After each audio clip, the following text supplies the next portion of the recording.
everyone, I'm Snowy Wood Creatures and welcome to today's video. Firstly, thank you for tuning in. In my latest video, I talked about the brand new colony to hit the UK via Dan over at Isoking. If you haven't seen the video, please watch it after this one. It's all about the Cubaris Murina pearl and mother of pearl, where I'm going to carry on the marina species, including a morph. So stick around as we dive on in. Right then, what marina species do we have? I'll start with the marina itself, which has a black body and a little orange butt, which funnily enough is a common name used for them. Next up we have the mandarin, because, well, it is the colour of one, but I believe in parts of America it is called the Florida orange. Then we have the papier, which doesn't look like the same colour as one, but it has a slight pink colour, which I've heard it's on the expression of some sort of albinism, so you might be able to notice their red eyes. We then have the Borneo. This has a brown body with a slight pattern, followed with a tiny orange booty. Nothing like the actual orange butt though.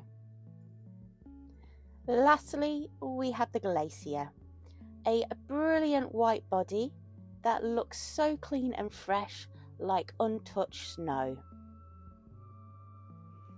But wait, we have one more, the morph, the enemy, as in sea enemy.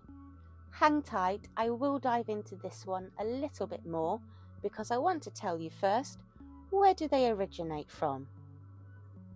So, all but the enemy is from Southeast Asia, and I've also heard they can be found in North America.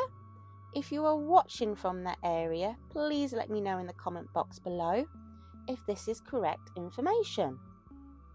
So you may be wondering, what about the enemy? Well, as I've said, it is a morph, which means it has been designed, kind of, by humans. How? Well, they have mixed the mandarin and orange butt together, and after patiently waiting, over time the enemy appeared. A mandarin with black-brown markings. And someone else with a different combination managed to produce the pearl and mother of pearl, which I mentioned was in my last week's video. You may be wondering, do you keep these the same way as the pearl and mother of pearl? The answer to that is yes, you sure do. So to recap, temperatures are around 24 to 25 Celsius, ideally, but their range is 21 to 27 Celsius. Humidity is 60 to 80%, but still ensuring they have that dry end with plenty of leaf litter. Going back to that damp end, please make sure the soil isn't soggy that you can make mud balls out of. Best way to tell, I personally do, is the soil is slightly darker than the dry end. If it is almost dark brown to black, you know it's too damp. Plus, you will also run the risk of those tiny annoying flies. They are no harm to anyone, just annoying. So, if you start to see little flies, think about misting less and check the soil, because too damp can cause higher humidity, and that can lead to the isopods drowning. Moving on, what's for tea? Well, like any old good marina species, anything and everything that is pod friendly.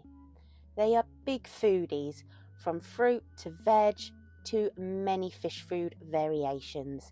They will gobble anything up, and you won't need to worry about mouldy food in a day or two. They are like little Labradors in the isopod world.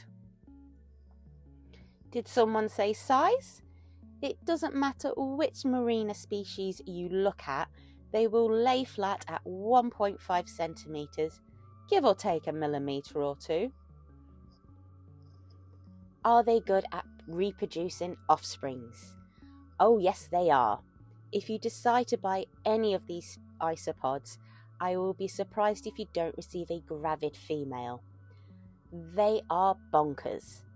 Have no fear if you don't get a gravid female, because within 6 to 8 weeks you'll see something very small that looks pod-like, and possibly many of them. I think it's safe to say they are easy. So to summarise, these pods are very easy and even forgiving when it comes to care. They have striking single colours. I have to say, mine is the glacier. That is my favourite. What about you? And lastly, if you have the whole collection of the marinas, you could come up with a wicked morph. So let me know in the comment box below, what marina would you put together? And as always, thank you so much for watching. If you could give me a like and a subscribe, that would be greatly appreciated. And then I will be sure to catch you on the next one. Until then, pod out!